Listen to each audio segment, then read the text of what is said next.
Mientras Alemania dormía, China encendió el motor de una revolución que podría enterrar un siglo de supremacía europea. A las 2 en punto de la madrugada, en plena lluvia primaveral sobre Stuttgart, un fogonazo digital cruzó los ventanales de Daimler como un presagio. Huawei acaba de lanzar el Mexro S800, un sedán eléctrico de lujo más barato que un BMW de entrada. Las alarmas no sonaron, pero el silencio que invadió la sala de estrategia fue más ensordecedor que cualquier sirena de crisis. A miles de kilómetros, en Shanghái, una firma asiática deslizaba sobre el tablero una jugada que cambiaría las reglas del juego para siempre. En ese instante exacto, las certezas industriales de Occidente se agrietaron y nadie en Alemania volvió a dormir igual. La noticia cruzó Europa como un relámpago. Mientras los ingenieros de BMW aún ajustaban los plazos de su próxima plataforma eléctrica y Mercedes finalizaba un volante tapizado en cuero vegano, los teletipos confirmaban que el nuevo S800 ofrecía 852 caballos, autonomía de 702 kilómetros, carga ultra rápida del 10 al 80% en 12 minutos y un interior tan silencioso que el rumor de la sangre en tus oídos podía convertirse en la única banda sonora del viaje. Todo por un precio base de $98.000. 3 horas más tarde, al amanecer, las cafeteras humeaban en Múnich, Wolfsburg y Berlín, pero el aroma a grano recién molido no podía tapar la sensación metálica de pánico que se dibujaba en cada despacho. La industria automotriz alemana, durante un siglo dueña de la narrativa del lujo sobre ruedas, acababa de descubrir que la historia giraba a una velocidad para la que nadie le había preparado la caja de cambios. En la mente de muchos ejecutivos resonó un recuerdo incómodo. Cuando Apple presentó el iPhone, Nokia todavía lideraba el mercado. A BlackBerry le bastaron 2 años para perder la respiración. Alemania había confiado en la solidez de sus motores, en la herencia de sus logotipos y en la fidelidad de un cliente que durante generaciones había querido escucharse reflejado en el rugido suave de un 6 cilindros bávaro. Pero la era del electrón había cambiado la música del poder. En vez de pistones, el nuevo símbolo de estatus era un algoritmo que modulaba baterías, pantallas oleográficas que abrazaban el salpicadero y la promesa de 0 emisiones escrita con la caligrafía luminosa de los dígitos chinos. Esa misma mañana, en las oficinas de marketing de Audi, un analista joven proyectó en la pared un gráfico impensable. El mercado chino había pasado de absorber 1/3 de las ventas germanas a desplomarse un 30% para BMW y un 10% para Mercedes en menos de un año. Su voz tembló cuando señaló el punto exacto en que las flechas rojas, pérdida de cuota occidental, se cruzaban con la línea ascendente de los fabricantes chinos. Detrás, el eco de la sala vacía parecía prolongar la caída. La razón no era solo el precio. Para la generación nacida bajo los rascacielos de Shenzhen, comprar un coche alemán empezaba a sentirse como conservar un teléfono de teclas físicas en la era del reconocimiento facial. Adquirir un vehículo de bandera china, con baterías nacionales y un ecosistema digital conectado a sus propias ciudades inteligentes, se había transformado en un gesto de orgullo geopolítico. Mientras tanto, en la fábrica de baterías de BYD en Chongqing, las cintas transportaban celdas prismáticas que, al ensamblarse, exhalaban una temperatura apenas templada. Aquella eficiencia se traducía en un costo entre 20 y 30% inferior antes siquiera de pintar la carrocería. Los ingenieros chinos hablaban de nuevas químicas de ánodo, de polímeros sólidos y de densidades energéticas, que las plantas europeas solo podían interpretar en papers. En ese laboratorio reluciente, la diferencia de precio final con respecto a un Maybach dejaba de ser un misterio y se convertía en el resultado de una integración vertical total. La mina de litio en Sichuan, la refinería de níquel en Indonesia, los chips diseñados en Shenzhen y el software orquestado bajo Harmony OS. Todo girando en un solo ecosistema. Los ejecutivos alemanes planearon contraataques como quien reordena piezas de ajedrez en medio de un terremoto. Primero imaginaron barreras arancelarias, pero sus propios balances recordaban que, sin el mercado chino, la I+D se quedaría sin oxígeno en 3 trimestres. Después intentaron reducir precios, bajaron $20.000 al EX1, luego otros 10 al i7. Sin embargo, cada rebaja roía los márgenes ya adelgazados por la transición eléctrica. Finalmente, apostaron por historias de marca, tradición, artesanía, ingeniería de precisión. No obstante, el nuevo consumidor global vibraba con otra métrica: potencia instantánea, actualizaciones OTA semanales y un techo estrellado interactivo que convertía la cabina en un planetario privado. El alma de la tecnología, no los sedales de la nostalgia, dictaba el prestigio. Una semana después del lanzamiento, Huawei celebró en Pekín una gala minimalista. Los invitados probaron la aceleración silenciosa del S-800 sobre una pista iluminada por drones que dibujaban caracteres chinos en el aire. Su, velocidad, Xi, inteligencia, Xi, lujo. En primera fila, Jensen Huang, el carismático CEO de Nvidia, sonrió satisfecho. A su alrededor se dispararon flashes cuando pronunció la frase viral: «Los vehículos chinos son, sin discusión, los mejores del mundo». Las acciones de las automotrices europeas cayeron un 2% en la apertura del mercado de Frankfurt al día siguiente. No fue un derrumbe, pero sí un temblor que preludiaba un terremoto. Entretanto, las plantas alemanas sentían la presión del cronómetro. Las líneas de montaje de motores de combustión, aún imprescindibles para amortizar décadas de inversión, se mezclaban con pasillos destinados a módulos de baterías que llegaban en contenedores desde Cantón.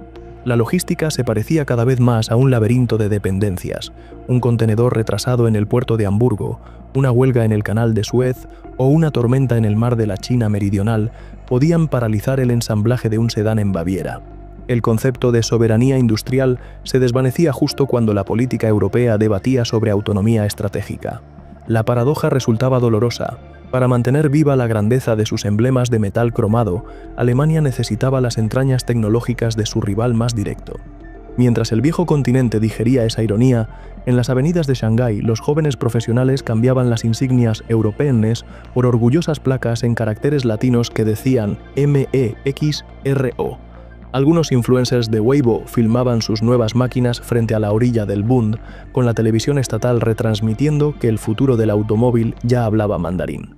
La estética Vaporwave se fundía con el nacionalismo high-tech en una mezcla que empujaba a la sociedad china hacia un consumo patriótico de lujo. Cada reserva adicional del S-800 era un voto de confianza en la capacidad local y un latigazo para las berlinas alemanas que, hasta ayer, definían el gusto del CEO global. Europa respondió con aranceles de hasta 45%, pero BYD contraatacó edificando una planta en Hungría que prometía decenas de miles de empleos y eludiría los recargos antes incluso de que los burócratas imprimieran los decretos.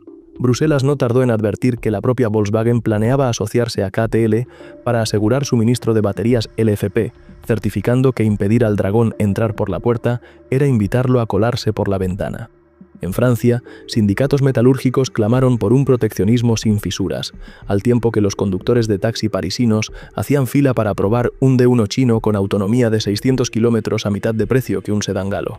Para entonces, el S-800 ya había recibido más de 50.000 pedidos acumulados, una cifra modesta a ojos de mercado masivo, pero devastadora en el segmento super premium. El flujo constante de preventas exhibía un fenómeno más inquietante: compradores que, en 2024, se habían inclinado por un Serie 7, un Clase S o hasta un Lucid Air, cambiaban su reserva y aceptaban las 6 semanas extra de espera. No lo hacían solo por dinero. Lo hacían por la sensación de estar comprando el primer ticket a la civilización eléctrica del siglo XXI, de apoyar la victoria de la eficiencia verticalizada sobre los engranajes del pasado. En los comedores de las plantas germánicas, los obreros comentaban rumores de despidos temporales. Algunos recordaban con aprensión la crisis del diésel, otros las huelgas de mediados de los 80.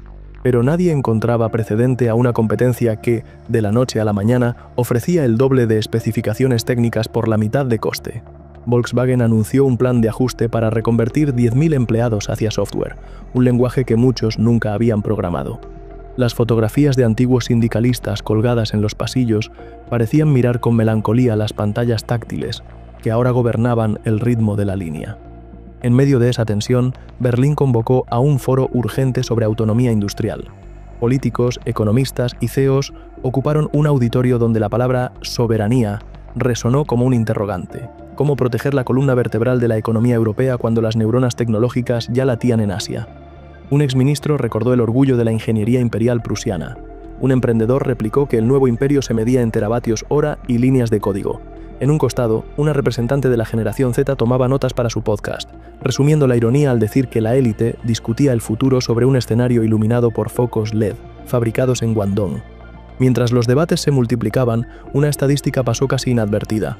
En el segundo trimestre de 2025, Tesla registró una caída del 45% en matriculaciones dentro de la Unión Europea. El dato no sorprendió a los analistas del viejo continente, pero sí encendió todas las alarmas en Palo Alto. Elon Musk tuiteó, en un arranque de estrategia viral, que los fabricantes chinos eran demasiado buenos. El mensaje fue leído en Pekín como un reconocimiento implícito, en Berlín como una capitulación prematura que debilitaba las defensas occidentales y en los pasillos de Huawei como la mejor campaña de marketing gratuito que jamás hubieran soñado. Desde Londres, un periodista de la City escribió que el automóvil se estaba convirtiendo en la primera gran fisura industrial entre Occidente y Oriente en la era pospandemia. No se trataba únicamente de desplazar marcas. Se trataba de rehacer las autopistas por donde circularía la riqueza de las próximas décadas. La fabricación de celdas de batería, la extracción de litio en los salares andinos y en los pantanos de Yichun, el dominio de la electrónica de potencia, la hegemonía del software embarcado y la integración con las redes 5G y 6G.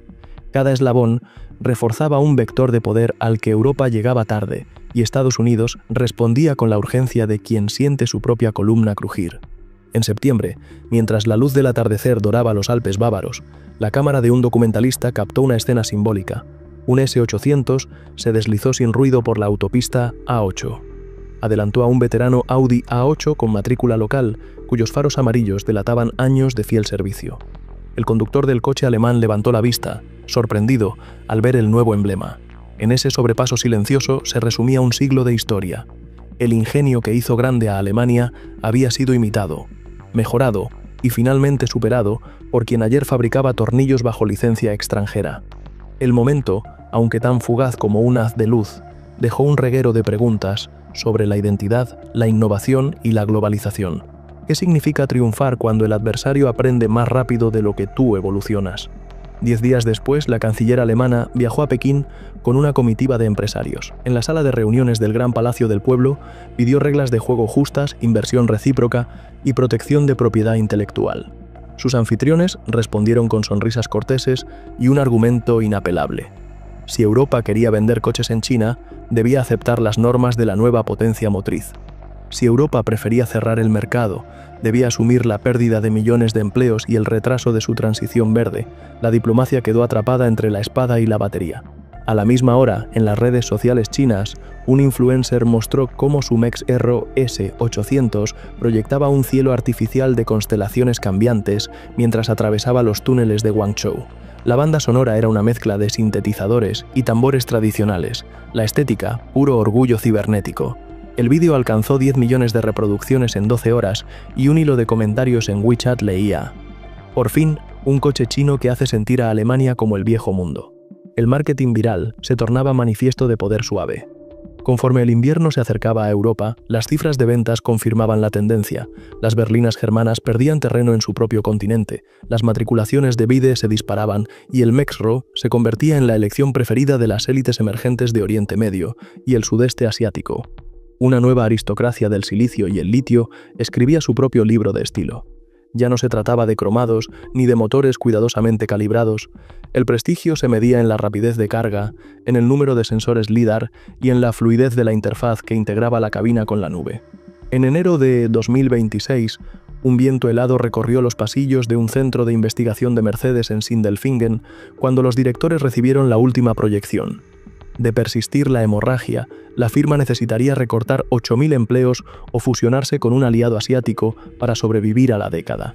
El documento, confidencial, se filtró a la prensa y sacudió la bolsa de Frankfurt. Algunos titulares hablaron del fin de la edad de oro del motor alemán, otros invocaron la gran reconfiguración. En cualquier caso, la idea de que la estrella de 3 puntas pudiera apagarse se volvió por primera vez más que una pesadilla improbable. Al otro lado del mundo, en la sede de Huawei, celebraban el segundo aniversario del S800, con un anuncio aún más provocador. La próxima generación integraría baterías de estado sólido, conducción autónoma de nivel 5 y sinergias directas con la red eléctrica nacional para vender energía sobrante a la ciudad en tiempo real. El concepto de coche-plataforma se expandía para devorar cada resquicio del ecosistema de movilidad. Nada quedaba al azar. La misma empresa capaz de conectar el mundo con 5G estaba ahora lista para moverlo mediante electrones, datos y software propietario. Para los historiadores económicos del futuro, el año 2025 quedará marcado como la bisagra donde el lujo sobre ruedas cambió de acento. Un siglo de ingeniería alemana se inclinó ante un modelo chino que conjugaba escala, capital paciente, recursos naturales y una visión de Estado que no temía invertir billones en dominar cada eslabón de la cadena.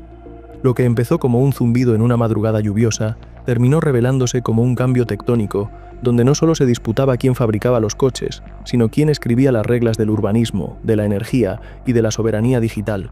Y ahora, mientras el último trabajador apaga la luz en un laboratorio bávaro que busca desesperadamente la batería milagrosa, cabe preguntarse qué lecciones quedan por aprender y cuántas revoluciones silenciosas se cuecen ya en los laboratorios de Hangzhou o en los parques eólicos del Mar del Norte.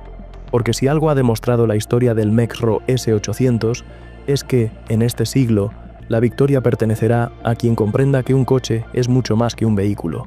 Es una declaración de poder, una red de datos rodante y el espejo donde el mundo decide, minuto a minuto, quién conduce el futuro.